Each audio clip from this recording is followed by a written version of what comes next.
Alanna Casey with Lift Big, Eat Big and Titan Support Systems, and I'm going to go over the deadlift today, step by step. So I'm just going to do a couple reps real quick, and then I'll break it down.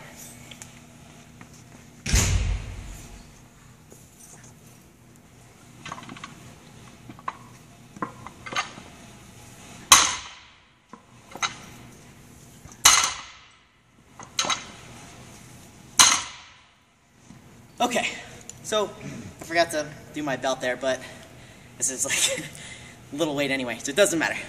So to start out with, your feet, you actually want them closer than shoulder width apart. And I'm going to go through this movement as a powerlifter, not necessarily for strong women or strongman. So feet closer than shoulder width, and your toes slightly angled out. For me, for my body, that gives me the most hip involvement. I also want to say, kind of start out by saying that everybody's body is different. Everybody has a different lever system. So my starting point might be slightly different from your starting point. Also know that some people teach the deadlift where you have to maintain a perfectly erect back, straight the whole time.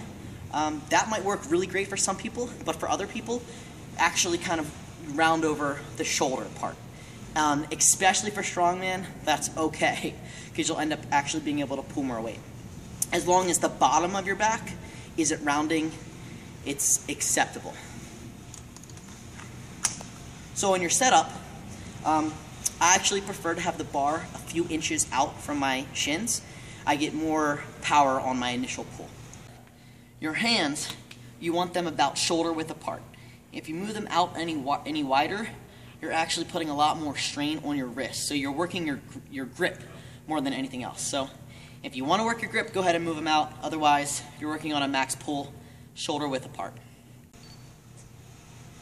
So when you go down, this is the point where you do want a completely erect back. And you need to kind of experiment and play around with it and find the point where you can engage your ass muscles. And start to get the hip drive.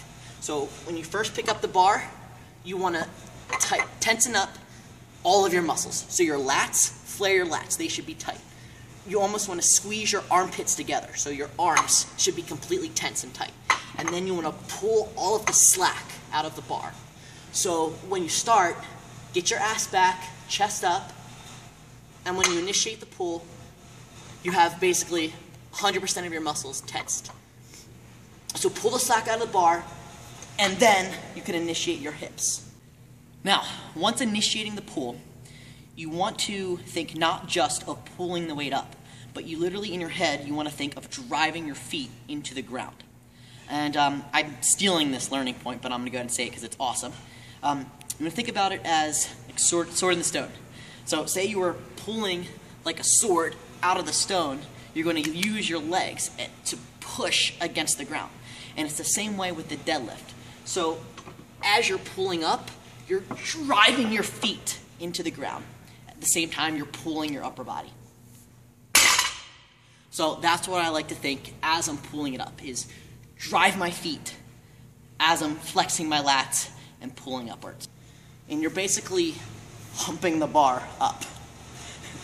So it doesn't matter what the weight is on the bar, every single rep you need to explode and get maximal hip involvement. So even when you're warming up, don't just go through the pace. Explode up and really drive your hips into the bar. Keep your entire upper body tense and finish the movement completely perpendicular with the ground. Make sure not to hyperextend at the top. You're not going to get any more credit for hyperextending. You're just going to hurt your lower back. So all together, a couple inches out from your shins. And when I initiate, my knees actually come over the bar slightly when I first start my pull. So ass down, chest up, hips, and down. And never just drop your weight at the top, because that's a beginner move. And you don't want to be labeled for a beginner. So control the weight on the way down. That's all I got for you.